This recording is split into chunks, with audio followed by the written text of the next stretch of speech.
Question number 442। हाँ, चलो पहले क्वेश्चन पढ़ते हैं। Find all duplicates in an array. ठीक है, given an integer array nums of length n which has which where all the integers of num are in range 1 to n। मतलब कि एक एरे है जिसमें जो जो नंबर है हमारे नंबर्स हैं 1 से n के बीच में, n हमारा साइज है। ठीक है, and each integer appears at most twice. मतलब एक बार हो सकता है और या तो दो बार हो सकता है। ठीक है, दो से ज्यादा नहीं होगा। Return an array of all the integers that appear twice. ठीक है, तो वैसा ही है जैसा लास्ट क्वेश्चन था, बस इसमें हमें बताना है कौन कौन सा डुप्लीकेट्स है, मतलब ठीक है कौन से इंटीजर हमारे दो बार आ रहे हैं। तो first part of the question ये हो गया। सेकंड पार्ट है कि you must write an algorithm that runs in O of n time and uses constant auxiliary space। मतलब कि O of n time complexity और O of 1 स्पेस कॉम्प्लेक्सिटी में होना चाहिए। सेकंड पार्ट है। ठीक है, तो अभी तो लास्ट क्वेश्चन जैसा ही है। तो ठीक है, तो ब्रूट फोर्स अप्रोच क्या हो सकती है। तो सबसे पहले हम लोग क्या करते हैं, फ्रीक्वेंसी पूछा है कौन कौन से दो बार आ रहे हैं। ठीक है, तो दो बार आ रहे हैं मतलब उनकी फ्रीक्वेंसी दो है। सबसे पहले क्या करेंगे, फ्रीक्वेंसी काउंट कर लेंगे सबसे। ठीक है, तो एक हैश मैप ले लेंगे, मैप। ठीक है, उसमें सबकी फ्रीक्वेंसी स्टोर कर लेंगे। ठीक है, यहाँ 4 की फ्रीक्वेंसी कितनी है, 1 है।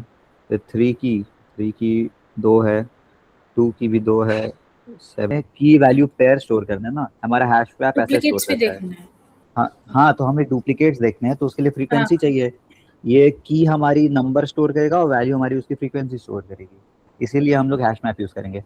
हैश सेट भी यूज कर सकते हैं। हैश सेट कैसे यूज कर सकते हैं कि सेट ले लिया, ठीक है, फिर उसमें एलिमेंट एक एक करके डालेंगे। ठीक है, अब जैसे ही हम लोग चेक देख, जैसे यहाँ इतना एलिमेंट्स आए, अब देखो 2 आ गया। ठीक है, अब जब हम लोग इसमें क्या बोलते हैं, इसमें पुट है क्या सेट में डालने लगेंगे तो वो फॉल्स दे देगा कि हमारे मतलब ये एलिमेंट डुप्लीकेट है, तो वो फॉल्स रिटर्न कर देगा, ऐड कर दीजिएगा।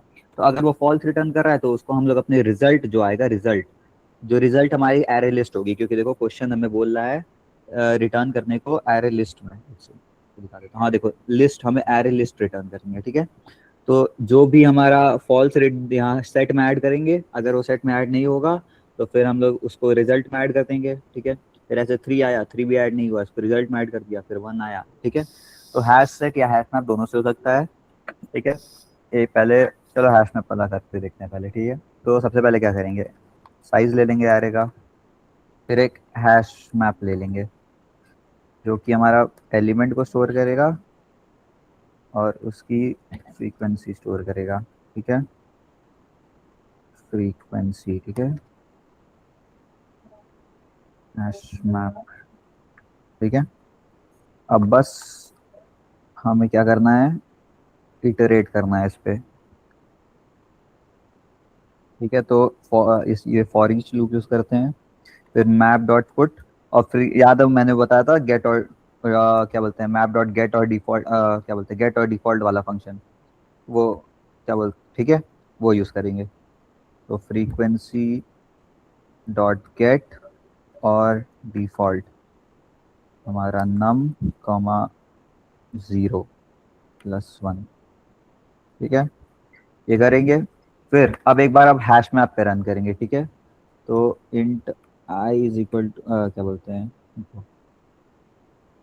Int n is equal to f is equal to read dot values. ठीक है, ये फंक्शन क्या करता है, हमारा वैल्यूज रिटर्न करता है। ठीक है, मतलब कि हमारे जो हैश मैप पे जो जो वैल्यूज हैं, ठीक है, उन सबका एक एरे टाइप का बना देता है और उसको रिटर्न कर देता है as in a form of array. ठीक है, फिर इसमें क्या होगा कि हमारा फ्रीक्वेंसी की वैल्यूज एज अ सेट और एज एन एरे आ जाएगी। ठीक है, अब जैसे ही, लेकिन रुको, ऐसे करने से बढ़िया हम लोग इटरेट ही कर लेते हैं, इससे बढ़िया सबसे अच्छा। तो हैश देखो, हैश मैप में क्या करेंगे, क्या कर सकते हैं, देखो फिर इसको इटरेट करने के लिए हमें वो यूज करना पड़ेगा, हमारा जो इटरेटर आता है। ठीक है, तो वो डिफिकल्टी हो जाएगा एक तरह से। ठीक है, तो सेट ही यूज करेंगे डायरेक्ट, तो मैं सेट से ही करता हूँ।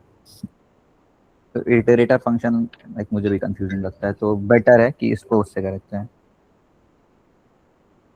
ठीक है, अब देखो, frequency dot add dot add num, ठीक है।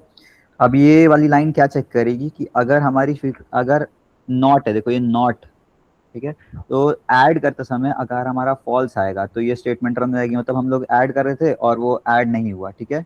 तो हमारा एक रिजल्ट एरे लिस्ट आएगा, लिस्ट ऑफ इंटीजर्स, ठीक है, जो हम रिजल्ट होगा इज इक्वल टू न्यू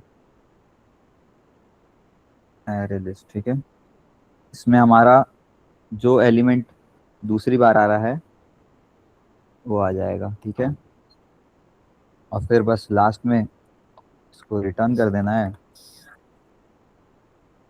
ठीक है, एक्सेप्ट हो जाएगा।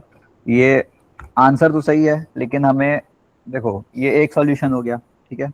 अब दूसरा सॉल्यूशन कैसे कर सकते हैं, ये एक अप्रोच हो गई, ठीक है, हैश सेट यूज कर लिया, हैश मैप भी यूज कर सकते हैं। अब कोई और अप्रोच किसी को पता है? स्लाइडिंग विंडो लगाते हो वो क्वेश्चन देख के, वैसे ही ये भी एक पैटर्न है। जब भी तुमको बोल दे कि एरे में सिर्फ 1 से n तक हमारे इंटीजर आते हैं, मतलब 1 से n तक ही एलिमेंट्स हैं, ठीक है, n लेंथ के एरे में, तो मोस्ट ऑफ द टाइम हमारा एलिमेंट इंडेक्स ही, ये पैटर्न ही एक तरह से ये ही यूज होता है। हाँ, काफी सॉर्टिंग यूज कर सकते हैं, सॉर्टिंग से हो जाएगा, ठीक है। अब अगला अप्रोच हम लोग सॉर्टिंग देखेंगे, ठीक है। तो पहले ये एरे है, इसको सॉर्ट कर दो, ठीक है, 1 2 2, ठीक है, 3 3 4 और फिर 8 7 8, ठीक है, सॉर्ट करके ये आ गया, ठीक है। अब हम लोग क्या करेंगे, अब हम लोग ऐसे करेंगे, यहाँ पहले पे चले गए, ठीक है, अब चेक करेंगे क्या अगला अगला वाला भी सेम है पहले इस वाले से, करंट इंडेक्स है, ठीक है, सेम नहीं है, ठीक है, फिर अगले पे मूव करेंगे, ठीक है। अब चेक करेंगे क्या इस वाले इंडेक्स का अगला वाला भी सेम है, ठीक है, सेम है, तो इसको फिर रिजल्ट में ऐड कर लेंगे, मतलब ये डुप्लीकेट है, 2 बार आ रहा है, मतलब जो ith इंडेक्स पे है is equal to i+1 index पे एलिमेंट है, वो दोनों सेम है। तो अब इसको हम, मतलब ये डुप्लीकेट है, फिर इसको ऐड कर लेंगे। फिर हमारा क्या बोलते हैं, फिर हमारा आई, हमारा इंडेक्स इधर आएगा, इस पे आएगा, तो चेक करेगा नहीं डुप्लीकेट नहीं है। फिर 3 पे आया, फिर आगे चेक किया, देखो ये डुप्लीकेट है, हाँ ये डुप्लीकेट है, इसको ऐड कर दो रिजल्ट में, ठीक है। अब फिर इधर आया, देखो सामने डुप्लीकेट नहीं है, ठीक है। फिर 4 पे आया, डुप्लीकेट है नहीं है। फिर 7 पे आया, डुप्लीकेट है नहीं है। और फिर ये लास्ट तक ही चलेगा, क्योंकि अगर इसके बाद भी अगर हम लोग लास्ट एलिमेंट तक चला देंगे और फिर वो चेक करेगा ये n-1 इंडेक्स पे है, फिर वो चेक करेगा एरे ऑफ n पे, ठीक है, एरे ऑफ n तो हमारा आउट ऑफ बाउंड चला जाएगा, तो इसलिए हम लोग जो लूप चलाएंगे वो n-1 तक ही चलेगी, ठीक है। और देखो रिजल्ट हमारा वही आया जो डुप्लीकेट एलिमेंट है, डुप्लीकेट एलिमेंट्स है, ठीक है। तो इसका क्या होगा, एक रिजल्ट एरे बनेगा, एरे लिस्ट बनेगी, ठीक है, जिसमें हमारा स्टोर होगा, ठीक है। फिर हम लोग क्या करेंगे, सॉर्ट कर लेंगे पहले, ठीक है। तो एरेज डॉट सॉर्ट फंक्शन से, ये कलेक्शन फ्रेमवर्क में सबने पढ़ा होगा, ठीक है, arrays dot sort nums, nums, ठीक है, सॉर्ट कर देंगे। फिर आई चला लेंगे हमारा, जो कि चल जाएगा 0 से n-1, ठीक है, ये लेस देन n-1 है, ठीक है। फिर बस चेक करेंगे इफ हमारा जो करंट एलिमेंट है वो अगर हमारे अगले एलिमेंट के बराबर है कि नहीं। अगर ये है तो फिर हम लोग इस एलिमेंट को रिजल्ट में ऐड कर देंगे, ठीक है, नम्स ऑफ, बस यही है, और फिर रिटर्न कर देंगे, ठीक है। तो अब इस वाले को करते हैं, इसकी टाइम कॉम्प्लेक्सिटी, स्पेस कॉम्प्लेक्सिटी बताओ कोई पहले, फिर अगले वाले का कोड करते हैं, इस वाले अप्रोच की, ये हैश मैप, तो इसको भी अब कोड करते हैं हमारी सॉर्टिंग वाली अप्रोच को, ठीक है। तो लेंथ ले लिया, अब एरेज डॉट सॉर्ट नम्स को सॉर्ट कर दिया, ठीक है। फिर list integer result is equal to new array list, ठीक है, एरे लिस्ट ले ली। अब इंट आई चलेगा हमारा 0 से n-1 तक। अब हम लोग चेक करेंगे कि हमारा करंट एलिमेंट नेक्स्ट एलिमेंट के बराबर है कि नहीं, ठीक है, ये कर दिया। अगर वो हमारा सेम है, मतलब डुप्लीकेट है, तो इसको ऐड कर देंगे रिजल्ट में, बस फिर रिटर्न कर देंगे अपने रिजल्ट को, ठीक है, ये भी एक्सेप्ट हो गया।